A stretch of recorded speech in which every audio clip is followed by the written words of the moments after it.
नमस्कार दोस्तों, जय हिंद, वंदे मातरम। मैं आपके साथ जयसवाल सर। दोस्तों, आज की हम सीटेट पर्यावरण प्रैक्टिस सेट करने जा रहे हैं, जो 200 इंपॉर्टेंट क्वेश्चन आंसर रहेंगे, जो आपके पर्यावरण को कंप्लीट तैयारी कर देगा। क्योंकि आपको पता है 30 नंबर की ईवीएस विद पेडागोजी के प्रश्न आते हैं। तो ये जो 300 प्रश्न है, आपके पर्यावरण की कंप्लीट प्रिपरेशन कर देता है। क्योंकि आपको पता है सबसे ज़्यादा पर्यावरण में कंसेप्ट ज़्यादा है, क्वेश्चंस ठीक है कम आते हैं। तो कंसेप्ट ज़्यादा की वजह से इंपॉर्टेंट क्वेश्चन बहुत ही ज़रूरी है। और ये 200 प्रश्न बिल्कुल A to Z हम करने वाले हैं, जो अभी तक सीटेट एग्जाम में पूछे गए हैं या अक्सर लगातार पूछे जाते हैं। तो चलिए देर न करते हुए, क्या आप सभी लोग तैयार हैं? एक बार कमेंट बॉक्स में यस करके कर दीजिएगा। और कमेंट बॉक्स में एक ही नारा करना है, वह दोस्तों जय हिंद, वंदे मातरम, इंकलाब जिंदाबाद। चलिए देर न करते शुरुआत करते हैं। बाकी क्लासेज आपकी सीटेट के चल रही हैं, जिसका आई बटन पे यहाँ पे लिंक दे दिया गया है। प्रत्येक क्लास फ्री ऑफ कॉस्ट है, क्योंकि राष्ट्र हित में टीटी फैमिली है, शिक्षकों का परिवार है, आपका अपना अवर फैमिली है। तो चलिए देर न करते हुए, पहला प्रश्न आप लोगों की स्क्रीन पर आ चुका है कि परिस्थिति तंत्र का उदाहरण क्या होता है। तो परिस्थिति जो तंत्र का, इकोसिस्टम का जो उदाहरण होता है, वह होता है तालाब। बी ऑप्शन यहाँ पर सही हो जाएगा। दूसरा प्रश्न आप लोगों की स्क्रीन पर पूछा जा रहा है कि कौन जीवी कारक नहीं है। तो आप सभी लोग जानते हैं कि पेड़ पौधे, जंतु, सूक्ष्म जीव, ये तीनों जीवी कारक है। लेकिन चट्टान, पत्थर, ये आपके जीवी कारक नहीं होता है। According to question, fourth option आप लोगों का सही हो जाएगा। इसके बाद आपका तीसरा प्रश्न है कि अधिकतर पेड़ पौधे पाए जाते हैं। तो अधिकतर पेड़ पौधे कहाँ पर पाए जाते हैं? स्थल मंडल पर पाए जाते हैं। पहला ऑप्शन यहाँ पर सही हो जाएगा। अगला जो प्रश्न आपके स्क्रीन पर दिया गया है, क्या दिया गया है प्रश्न, आइए ध्यानपूर्वक समझ लेते हैं। अन्य मृत जंतुओं पर, अन्य जो है मृत जंतुओं पर जीवन निर्वाह करने वाले प्राणी को क्या कहा जाता है? ऐसे जंतु जो अन्न पर जीवन निर्वाह करने वाले प्राणी होते हैं, उनको ही स्कैवेंजर कहा जाता है। अक्सर ये भी सीटेट में कई बार पूछा गया प्रश्न, रिपीट हुआ प्रश्न है। ठीक है, आइए बात करते हैं अगले प्रश्न की। पांचवा प्रश्न आप लोगों की स्क्रीन पर आ चुका है। पांचवा प्रश्न, सीएनजी का संक्षिप्त रूप क्या होता है? तो सीएनजी का जो संक्षिप्त रूप होता है, वह कंप्रेस्ड नेचुरल गैस होता है। यह सीएनजी का full form compressed natural gas. B वाला ऑप्शन यहाँ पर सही हो जाएगा। छठा प्रश्न आप लोगों की स्क्रीन पर दिया गया है। छठा प्रश्न है कि निम्न में से कौन सी अंतर्राष्ट्रीय संस्था जो पूरे विश्व में पर्यावरण सुरक्षा का ऑर्गेनाइजेशन की बात करते हैं। सातवां प्रश्न आप लोगों की स्क्रीन पर, कीटनाशकों के अत्यधिक इस्तेमाल से क्या होता है? अगर हम खेतों में कीटनाशक का अत्यधिक इस्तेमाल करते हैं तो क्या होता है? सबसे ज़्यादा वायु प्रदूषण होता है। पहला ऑप्शन सही हो जाएगा। अगला जो प्रश्न दिया गया है कि लवण जो जल का अवशोषण करता हो क्या कहलाता है? ऐसा लवण जो जल को अवशोषण करता है, उसको हाइड्रोस्कोपिक लवण कहते हैं। क्या कहते हैं? ऐसा लवण जो जल का अवशोषण करता है, सोखता है, वह हाइड्रोस्कोपिक लवण कहलाता है। पहला ऑप्शन सही हो जाएगा। अगला जो प्रश्न है, पारिस्थितिक तंत्र एवं प्राकृतिक अधिवासों का संरक्षण तथा उनके प्राकृतिक वातावरण में प्रजातियों का जीवन क्षम, जनसंख्या का रख रखाव एवं प्रतिपाद के लिए जो प्रयुक्त पद होता है, वह कौन सा होता है? स्वस्थानीय या अपस्थानीय संरक्षण, कौन सा होगा? सभी लोग बताइए। तो यहाँ पे राइट ऑप्शन आप लोगों को हो जाएगा स्वस्थानीय संरक्षण। जी हाँ, पारिस्थितिक तंत्र एवं प्राकृतिक अधिवासों का संरक्षण तथा उनके प्राकृतिक वातावरण में प्रजातियों का जीवन क्षम, जनसंख्या का रख रखाव एवं गति प्राप्ति के लिए जो प्रयुक्त पद होता है, वह कौन सा होता है? साथियों, आप सभी लोग जानते हैं, वह पद कहला जाता है आपका स्वस्थानीय संरक्षण। बी ऑप्शन सही हो जाएगा। ये भी कई बार पूछा गया प्रश्न है, रिपीट हुआ प्रश्न है। अगला प्रश्न, इनमें से कौन से जो है विश्व ऊष्मायन का कारण है? अक्सर आप देखते होंगे विश्व ऊष्मायन का जो कारण होता है, वह होता है वायु प्रदूषण। थर्ड वाला ऑप्शन हमारा सही हो जाएगा। अगला प्रश्न दिया गया कि महासागर पृथ्वी पृष्ठ के अधिकांश जगह आवृत किया गया है, जो लगभग कितने हैं? तो लगभग 2/3। महासागर पृथ्वी पृष्ठ के अधिकांश जगह आवृत किया गया है, जो लगभग 2/3, यानी कि डी ऑप्शन आप लोगों का सही हो जाएगा। अगला जो प्रश्न दिया गया कि सिलेक्टाइड एवं स्टेलेग्माइड में निक्षेपण होता है, किसका निक्षेपण होता है? तो आप सभी लोग जानते हैं स्टेलेक्टाइड जो होता है एवं स्टेलेग्माइड में जो निक्षेपण होता है, वह आपके कैल्शियम कार्बोनेट का होता है, CaCO3, कैल्शियम कार्बोनेट। थर्ड वाला ऑप्शन हमारा सही हो जाएगा। अगला जो प्रश्न है, कौन जो है वायु प्रदूषण के एक उदाहरण है? तो आप सभी लोग जानते हैं कि धुआं एवं कुहासा ये भी वायु प्रदूषण का उदाहरण है। वाहनों से निकलने वाली जो गैस होती है, खास तौर पर कार्बन मोनोऑक्साइड की बात करते हैं। जलती लकड़ी, चारकोल से निकली जो गैस होती है वो भी प्रदूषण, वायु प्रदूषण के लिए हानिकारक है। तो ये सभी, तो फोर्थ ऑप्शन जो दिया गया है वह हमारा सही हो जाएगा इनमें से सभी। अगला प्रश्न दिया गया कि भारत तथा दूसरे देशों में प्रदूषण को रोकने के लिए बनाए गए जो नियम है वह किसको प्रयोग से रोकता है? तो सभी लोग जानते हैं प्लास्टिक के थैले के जो प्रयोग करने से रोकता है, जो नियम बनाए गए हैं।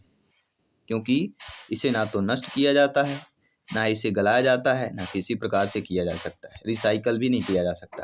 ठीक है, तो कागज के थैले, नायलॉन के थैले, चमड़े के थैले, ये तीनों प्रयोग नहीं रोकता है। लेकिन प्लास्टिक के थैले के उपयोग के लिए जो प्रदूषण है देशों में, वह भारत तथा दूसरे देशों में इसके रोकने के लिए कुछ नियम बनाए गए हैं। और पर्यावरण, देखिए सामान्य ज्ञान सुपर फास्ट रिवीजन करना चाहते हैं तो चैनल से जुड़ जाइएगा। टीटी एग्जाम में बार बार पूछे गए महत्वपूर्ण प्रश्नों का संग्रह आपको मिलता रहेगा। एग्जाम फतेह की तैयारी होती रहेगी क्योंकि सिलेक्शन यहाँ पर सर्वोपरि है। आइए बात करते हैं अगले प्रश्न की। मेरे सभी प्यारे प्यारे भाइयों की, प्यारी प्यारी बहनें, गृहिणी जिनका सपना है सीटेट एग्जाम को फतेह करना, सभी यहाँ पे ज्वाइन कर लीजिएगा। प्रत्येक क्लास इंपॉर्टेंट है क्योंकि यहाँ पे जो टारगेट होता है मिनिमम 125 प्लस का होता है और मैक्सिमम आपकी जो क्षमता है, आपकी जो मानसिक उत्सुकता है, आपकी जो तैयारी करने की, ठीक है, एक उत्सुकता है, मोटिवेशन है, अभिप्रेरणा है, उस पर निर्भर करता है। अगला जो प्रश्न दिया गया है साथियों कि विश्व ऊष्मायन के लिए कौन सा एक कारक है? तो विश्व ऊष्मायन के लिए वाहनों से निकली गैस एक प्रमुख कारक होती है। अगला जो प्रश्न है कि धातुमय प्रस्तर किसे कहा जाता है? तो धातुमय प्रस्तर दोस्तों मेटालाइट को धातुमय प्रस्तर कहा जाता है। अगला जो प्रश्न है कि पेड़ पौधे प्रदूषण को क्या घटाते हैं? क्योंकि वे अवशोषण करते हैं। देखिए पेड़ पौधे जो होते हैं कार्बन डाइऑक्साइड को घटाते हैं क्योंकि वह CO2 को क्या करते हैं? अवशोषण करते हैं। क्योंकि उनका भोजन क्या है? पेड़ पौधों का भोजन CO2 है, उनका अवशोषण कर लेते हैं। भूकंप जो होता है वह किससे मापा जाता है? तो भूकंप को रिएक्टर पैमाने से मापा जाता है। अगला जो प्रश्न है महासागरों में जल स्तर की वृद्धि का कारण क्या होता है? ध्रुवीय प्रदेश में बर्फ का पिघलना। लगातार गर्मी हो रही, CO2 में वृद्धि हो रही है, तापमान में वृद्धि हो रही है, तो महासागर में जल स्तर की वृद्धि का कारण क्या है? जो ध्रुवीय प्रदेश है जिनमें बर्फ ठीक है जमी हुई है, वो क्या होता है गर्मी की वजह से धीरे धीरे पिघल रहे हैं, इसलिए जो वो जल है, पिघल हुआ बर्फ जल बन जाता है, वो धीरे धीरे बहकर कहाँ जाता है? महासागरों में। इसलिए महासागरों में जल वृद्धि स्तर का कारण हो रहा है। लगातार जल में स्तर में वृद्धि हो रही है जिससे क्या है पृथ्वी में जो स्थल है वह उसमें कमी आ रही है। हवा में उपस्थित ऑक्सीजन का प्रतिशत लगभग कितना है? तो ऑक्सीजन का लगभग देखा जाए तो 21% के आसपास है। यहाँ पे जो डी ऑप्शन दिया गया है वह हमारा सही हो जाएगा। इसके साथ ही आपका अगला प्रश्न है कि परम तापक्रम पैमाना कौन सा होता है? परम तापक्रम पैमाना को किसे कहा जाता है? केल्विन को कहा जाता है। इसे परम तापक्रम जो पैमाना होता है उसे किसे कहा जाता है? केल्विन को कहा जाता है। अगला प्रकाश संश्लेषण संपादित होता है। तो प्रकाश संश्लेषण जो है सभी पौधों द्वारा जो है संपादित होता है। पर्णहरिम, क्लोरोफिल की उपस्थिति के ये सारी अभिक्रियाएं होती हैं। ध्वनि या ध्वनि प्रदूषण मापा जाता है, सभी लोग जानते हैं डेसिबल, डीबी की बात करते हैं। ठीक है, 120 से अधिक जो डीबी होती है, डेसिबल ध्वनि होती है, वह पागल कर देने वाली होती है और मिनिमम 60 डीबी तक जो है हम श्रवण कर देते हैं। इससे अधिक जो होती है ध्वनियाँ वह अत्यधिक होती हैं। और अगला प्रश्न देख लेते हैं, इनमें से पर्यावरण के लिए हानिकारक क्या होता है? तो प्लास्टिक पर्यावरण के लिए हानिकारक होता है। अगला जो प्रश्न दिया गया है कि वातावरण में अत्यधिक हानिकारक सल्फर मिश्रित गैस कौन सी होती है? तो वातावरण में अत्यधिक हानिकारक जो सल्फर मिश्रित गैस है वह हमारी क्या होती है? H2S। बी वाला ऑप्शन यहाँ पर सही हो जाएगा। कोई भी डाउट हो किसी भी प्रश्न पर आप लोग बेफिक्र कमेंट कर सकते हैं। जयसवाल सर आप सभी का अभिनंदन, स्वागत करते हैं। वायु प्रदूषण को किससे कम किया जा सकता है? तो वायु प्रदूषण को वृक्षों के द्वारा ही कम किया जा सकता है। पहला ऑप्शन सही हो जाएगा। अगला जो प्रश्न बहुत ही महत्वपूर्ण प्रश्न है, विश्व पर्यावरण दिवस। देखिए पर्यावरण दिवस से एक प्रश्न जरूर आएगा, ध्यान दीजिएगा। तो पर्यावरण दिवस सभी लोग जानते हैं 5 जून कि 5 सितंबर, सभी लोग बताइए 5 जून, ठीक है ना। पर्यावरण दिवस की अगर बात करते हैं 5 जून। अगला जो प्रश्न दिया गया है कि सूर्य के हानिकारक किरणों से पृथ्वी के कौन सी स्तर जो है सुरक्षित रखता है? तो वह स्तर आपका ओजोन स्तर है, O3, ओजोन लेयर की बात करते हैं। अगला जो प्रश्न है साथियों, किसी जगह के जो फ्लोरा तथा फना होते हैं वह किसकी सूचित करते हैं या किसका सूचना करते हैं? पेड़ पौधे एवं जंतुओं को। फ्लोरा तथा फना है मतलब वहाँ पे पेड़ पौधे और जंतु अवश्य होंगे। अब बात करते हैं पर्यावरण प्रैक्टिस सेट की, बात कर लेते हैं। पहला प्रश्न आप लोगों की स्क्रीन पर है, सभी कमेंट के माध्यम से बताइएगा। राष्ट्रीय ओजोन दिवस कब मनाया जाता है? 30-30 का यह प्रैक्टिस सेट बनाया गया है। टोटल 200 प्रश्न करेंगे। अंतर्राष्ट्रीय जो ओजोन दिवस है कब मनाया जाता है? 16 सितंबर को अंतर्राष्ट्रीय ओजोन दिवस मनाया जाता है। ये भी काफ़ी बार पूछा गया प्रश्न। परिकल्पना को बार बार परीक्षण करने से गलत नहीं पाया जाता तो उसे क्या हो जाता है? तो वह सिद्धांत बन जाता है। कोई भी परिकल्पना को बार बार परीक्षण किया जाए, वही रिजल्ट आए तो वह फिर सिद्धांत बन जाता है। निम्नलिखित में से सबसे उपयुक्त जो शिक्षण विधि कहलाती है वह कौन सी होती है? सबसे उपयुक्त शिक्षण विधि विचार गोष्ठी एवं कार्य योजना कहलाती है। अगला प्रश्न है, कंप्लीट तैयारी चल रही है ईवीएस के 30 ऑफ 30 की तैयारी चल रही है, ध्यान दीजिएगा। पेडागॉजी विद कंसेप्ट की क्लास है, ये 200 इंपॉर्टेंट क्वेश्चनों की है, मैराथन वीडियो है, मैराथन क्लास है। निम्नलिखित में से कौन सी ग्रीन हाउस गैस नहीं है? देखिए, कार्बन डाइऑक्साइड हो गया, CO2 हो गया, नाइट्रस ऑक्साइड हो गया, ठीक है, और मेथेन हो गया। ये तीनों क्या है? ग्रीन हाउस गैस हैं, लेकिन हीलियम आपकी ग्रीन हाउस गैस नहीं है, इसलिए अकॉर्डिंग टू क्वेश्चन सी वाला ऑप्शन हमारा सही हो जाएगा। अगला प्रश्न है कि ध्वनि प्रदूषण का मापन किस इकाई द्वारा किया जाता है? तो डेसिबल इकाई द्वारा किया जाता है, ठीक है। अगला जो प्रश्न है कि इनमें से किस स्थलाकृति का निर्माण हिमानी द्वारा हुआ है? यू आकार की घाटी। ये भी कई बार पूछा गया प्रश्न, ठीक है। तो हिमानी द्वारा अगर हुआ है तो वह यू आकार की घाटी होगी, ठीक है, बी आकार की घाटी मत करिएगा।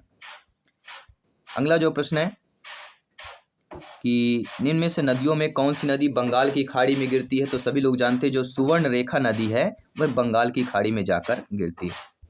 अगला है पेडागॉजी का प्रश्न है, राकेश कक्षा 5 पर्यावरण विज्ञान शिक्षक द्वारा दिए गए कार्य के समय प्रस्तुत नहीं करता है, यानी समय दिया गया कि 10 मिनट में 15 मिनट में कीजिए, वह कार्य संपन्न नहीं कर पाता है, तो आता है उसे सबसे उपयुक्त सुधारात्मक उपाय क्या हो सकता है? एक शिक्षक के रूप में आपको कमेंट करके बताना।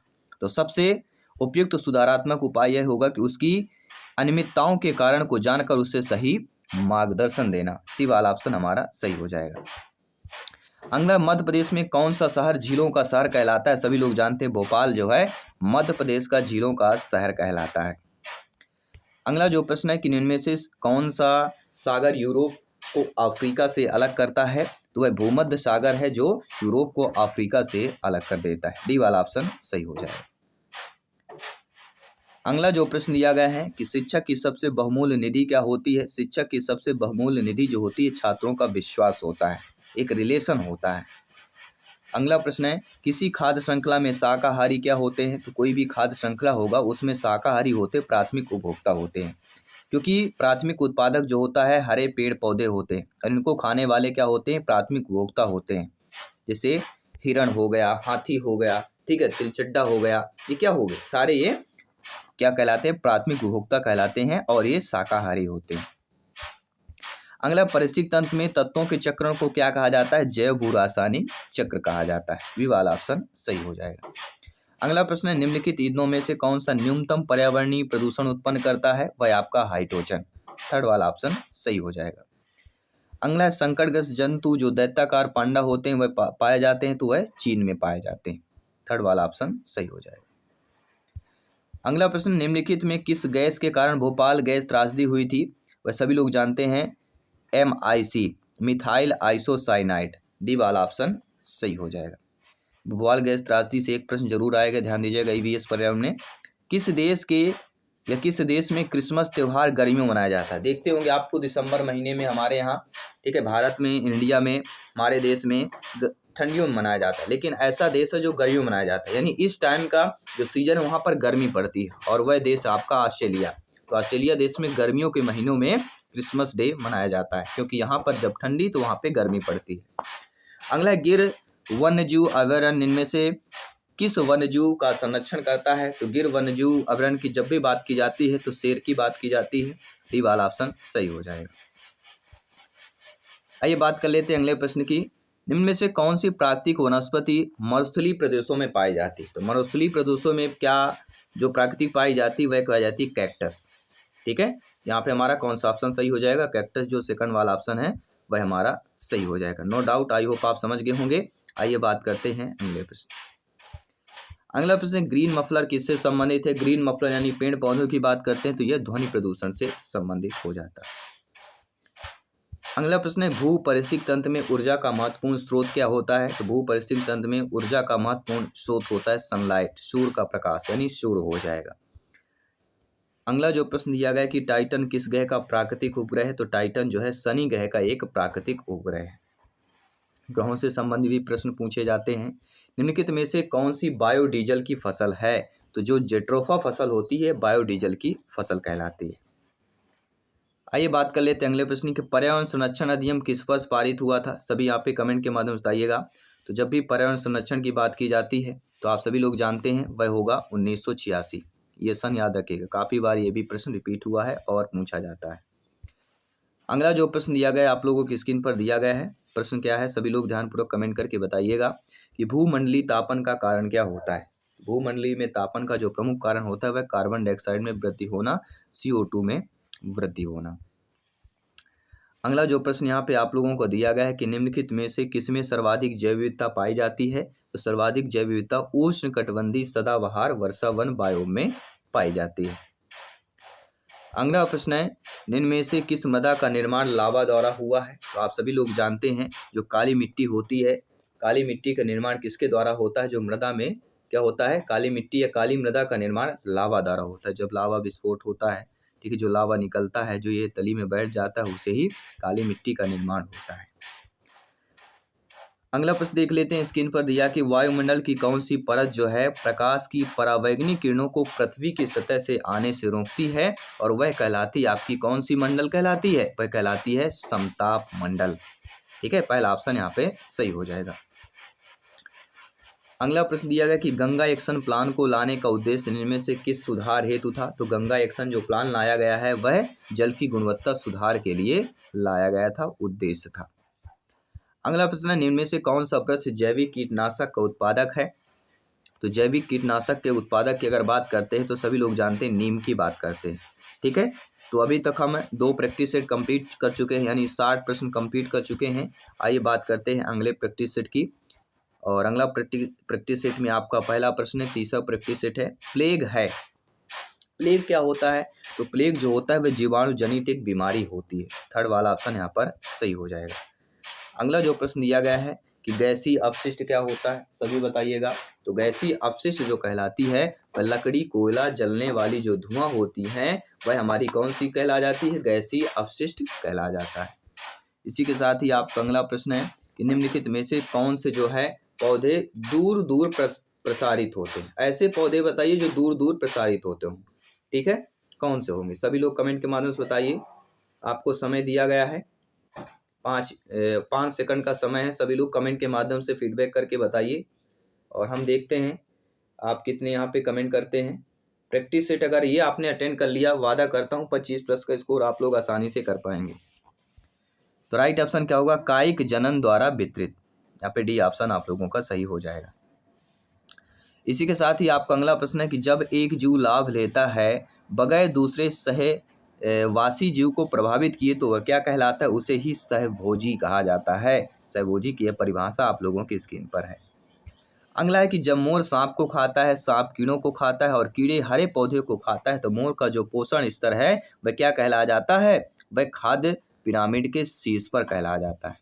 क्योंकि यहाँ पर देखिए हरे पौधे को कौन खा रहा है? कीड़े खा रहे हैं। तो प्राथमिक भोक्ता कीड़े हो गए, कीड़ों को सांप कर रहा है, सांप द्वितीयक में होता है और सांप को मोर खाता है तो सांप क्या हो जाएगा? यहाँ पे सांप किसको? मोर खा रहा है सांप को। यहाँ पे क्या हो जाएगा? खाद्य पिरामिड के शीर्ष पर मोर का पोषण स्थल हो जाएगा। आइए बात करते हैं अगले प्रश्न की। इनमें से कौन सा कायंत्रित सेल का उदाहरण है? तो सभी लोग जानते हैं जो संगमरमर होता है वह कायंत्रित सेल का उदाहरण होता है। आइए बात करते हैं अगले प्रश्न की। महासागरों में इनमें से कौन सा लवण जो है सर्वाधिक मात्रा में पाया जाता है? वह होता है सोडियम क्लोराइड। क्या हो जाएगा? Sodium chloride. डी वाला ऑप्शन यहाँ पर सही हो जाएगा। राज्यसभा में होने वाली सभाओं की अध्यक्षता कौन करता है? तो राज्यसभा में होने वाली जो सभाएं होती हैं उनकी अध्यक्षता जो है उपराष्ट्रपति करते हैं। अगला प्रश्न स्क्रीन पर है।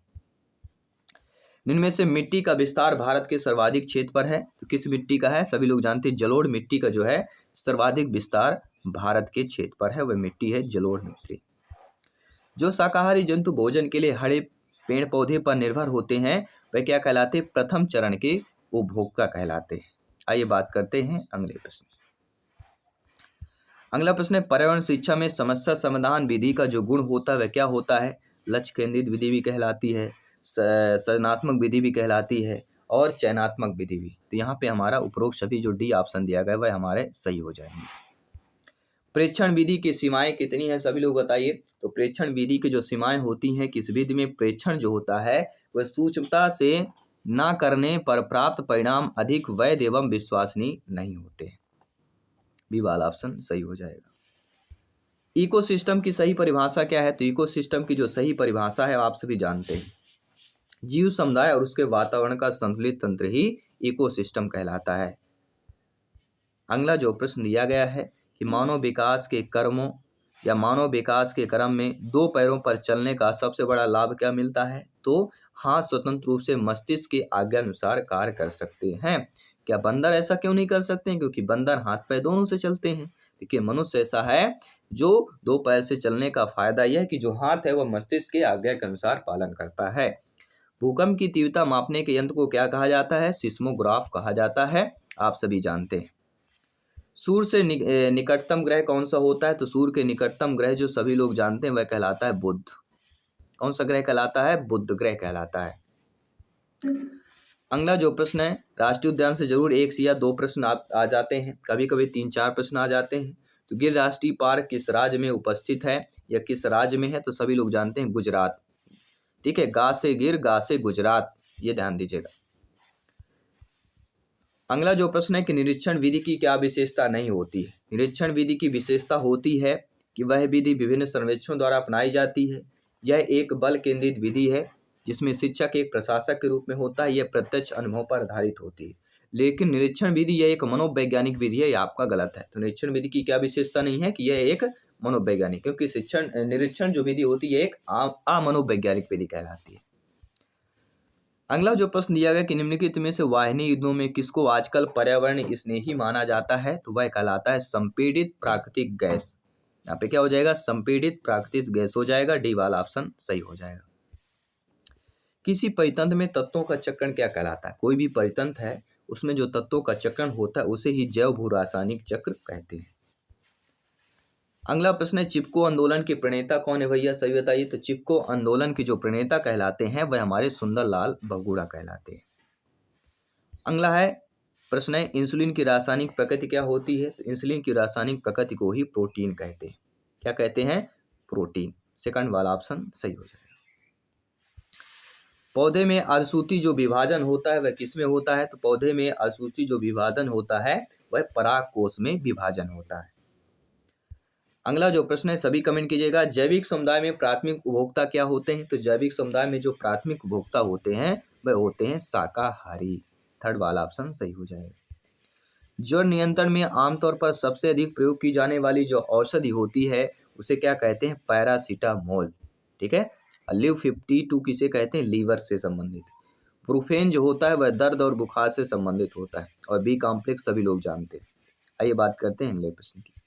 मानव रुधिर वर्ग की खोज सर्वप्रथम किस वैज्ञानिक ने की है? तो मानव रुधिर वर्ग हम कैसे जान जाते हैं कि हमारा वर्ग ए पॉजिटिव है, बी है, ओ ग्रुप है? ठीक है, तो हम कैसे जान जाते थे? मानव रुधिर वर्ग की खोज सर्वप्रथम किसने की थी? लैंडस्टर ने की थी। पहला ऑप्शन सही हो जाएगा। अगला है प्याज आलू अदरक, ये क्या है? तो सारे ये प्याज आलू अदरक क्या कहलाते हैं? तना। गाजर मूली, ठीक है, ये क्या कहलाते हैं? जड़ कहलाते हैं। आइए बात करते हैं अगले प्रश्न। एक कोष की सूक्ष्मजीव बताना है, तो एक कोष की जो सूक्ष्मजीव होता है वह होता है पैरामीशियम। थर्ड वाला ऑप्शन सही हो जाएगा। अगला है, इनमें से कौन सा उत्पाद साबुन का विस्थापन है? तो सभी लोग जानते हैं साबुन का विस्थापन रीठा कहलाता है। ये भी कई बार सीटेट में आया हुआ प्रश्न है। चलिए सीटेट पर्यावरण अध्ययन के अगले प्रैक्टिस सेट की बात करते हैं। अगला प्रैक्टिस सेट है लवण जो जल का अवशोषण करता है वह क्या कहलाता है? उसे ही हाइग्रोस्कोपिक लवण कहते हैं, ये जो जल का अवशोषण करे। अगला है परिस्थितिक तंत्र एवं प्राकृतिक अधिवासों का संरक्षण तथा उनके प्राकृतिक वातावरण में प्रजातियों का जीवन क्षम, जनसंख्या का रखरखाव एवं प्रतिप्राप्त के लिए जो उपयुक्त पद होता है उसे हम क्या कहलाते हैं, सभी लोग जानते हैं, ये कई बार जिक्र हुआ है। आप स्थानीय संरक्षण की बात करते हैं। अगला, विश्व ऊष्मायन के लिए कौन सा एक कारक है, तो विश्व ऊष्मायन के लिए वाहनों से निकली गैस ये प्रमुख कारक है। आइए बात करते हैं अगले प्रश्न की। धातुमय प्रस्तर किसे कहा जाता है, तो धातुमय प्रस्तर अयस्क को क्या कहा जाता है, धातुमय प्रस्तर कहा जाता है। अगला प्रैक्टिस सेट में अगला प्रश्न है, चौथा प्रैक्टिस सेट आपका चल रहा है। पेड़ पौधे प्रदूषण को घटाते हैं क्योंकि वे अवशोषण करते हैं। तो पेड़ पौधे जो होते हैं प्रदूषण को क्यों घटाते हैं, क्योंकि वह कार्बन डाइऑक्साइड का अवशोषण करते हैं। अगला जो प्रश्न है, भूकंप मापा जाता है, तो भूकंप मापा जाता है रिक्टर पैमाने में भूकंप मापा जाता है। अगला जो प्रश्न है, महासागरों में जल स्तर वृद्धि का कारण क्या है, तो वह ध्रुवीय प्रदेशों में बर्फ का पिघलना। अगला जो प्रश्न है कि वातावरण में अत्यधिक हानिकारक सल्फर मिश्रित गैस कौन सी कहलाती है, वह कहलाती है SO2, सल्फर डाइऑक्साइड। डी वाला ऑप्शन सही हो जाएगा। अगला, वायु प्रदूषण को कम किया जा सकता है, तो वायु प्रदूषण को किसके द्वारा कम किया जा सकता है, तो वायु प्रदूषण को वृक्षों के द्वारा ही कम किया जा सकता है। अगला प्रश्न, विश्व पर्यावरण दिवस कब मनाया जाता है, तो 5 जून को विश्व पर्यावरण दिवस मनाया जाता है। अगला प्रश्न है, सूर्य के हानिकारक किरणों से पृथ्वी को कौन सा जो स्तर है वह सुरक्षित रखता है, वह कहलाता है आपका ओजोन स्तर, ओजोन लेयर, O3 की बात करेंगे। किसी जगह के फ्लोरा और फला जो सूचित करते हैं वे किसकी सूचना करते हैं, पेड़ पौधे एवं जंतुओं की सूचना करते हैं। ये कई बार प्रैक्टिस सेट में आपका रिपीट हुआ है, ठीक है, ये प्रैक्टिस सेट है, ऐसा नहीं आपके 1-2 प्रश्न जरूर रिपीट होंगे। पर इसकी तंत्र का उदाहरण क्या कहलाता है, तो वह कहलाता है तालाब। सेकंड वाला ऑप्शन सही हो जाएगा। कौन जीवी कारक नहीं है, तो सभी लोग जानते हैं पेड़ पौधे जंतु सूक्ष्मजीव ये जीवी कारक हैं, और जो प्रस्तर होता है जीवी कारक नहीं कहलाता है। अधिकतर जो पेड़ पौधे कहाँ पर पाए जाते हैं, अधिकतर पेड़ पौधे जो होते हैं वह स्थल मंडल पर पाए जाते हैं। अन्य मृत जंतुओं पर निर्वाह करने वाली जो प्राणी होते हैं उनको क्या कहा जाता है, उसको ही स्कैवेंजर कहा जाता है। अगला प्रश्न, CNG का संक्षिप्त रूप क्या होता है, तो वह होता है कंप्रेस्ड नेचुरल गैस। बी वाला ऑप्शन सही हो जाएगा। इनमें से विश्व ऊष्मायन का कारण क्या है, तो विश्व ऊष्मायन का एक कारण है वह होता है वायु प्रदूषण। अगला जो प्रश्न है, महासागरीय पृथ्वी पृष्ठ के अधिकांश जगह आवृत किया जाता है, जो लगभग कितने हैं, लगभग यहाँ पे 3/4 बताया गया है। कहीं कहीं 2/3 मिलेगा, कहीं 3/4, तो 3/4 वाला सही है कि महासागर पृष्ठ में अधिकांश जगह जो आवृत है 4 भागों में 3 भाग है, ये ध्यान देना, ये बिल्कुल सही आंसर है। सिलेक्टाइड एवं लेटामाइड में जो निक्षेपण होता है वह किसका होता है, कैल्शियम कार्बोनेट का होता है। अगला जो प्रश्न है, इनमें से कौन जो है वायु प्रदूषण का एक उदाहरण है, तो सभी लोग जानते हैं धुआं और कुहासा, वाहनों से निकली गैस, जलती हुई लकड़ी या चारकोल से निकली गैस, ये सारे वायु प्रदूषण के एग्जाम्पल हैं। भारत तथा दूसरे देशों में प्रदूषण को रोकने के लिए बनाए गए जो नियम है किसको प्रयोग से रोकता है, तो प्लास्टिक के थैले के प्रयोग से रोकता है। हवा में उपस्थित ऑक्सीजन जो होता है वो प्रतिशत लगभग कितने के आसपास है, तो सभी लोग जानते हैं 21% के आसपास है, जो डी वाला ऑप्शन सही हो जाएगा। परम तापमान पैमाना जो कहलाता है वह सभी लोग जानते हैं केल्विन जो होता है वह परम तापमान पैमाना कहलाता है। प्रकाश संश्लेषण जो संपादित होता है वह सभी हरे पेड़ पौधों पर होता है, जो हरे पेड़ पौधे होते हैं। ध्वनि या ध्वनि प्रदूषण मापा जाता है, तो ध्वनि प्रदूषण होता है डेसिबल से मापा जाता है।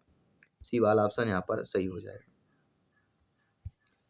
इनमें से कौन सी अंतर्राष्ट्रीय संख्या पूरे विश्व में पर्यावरण सुरक्षा की देखभाल करती है, वह कहलाती है पेटा। क्या हम सही कर रहे हैं, सभी लोग बताइए कौन सी यहाँ पे ऑप्शन सही हो जाएगा।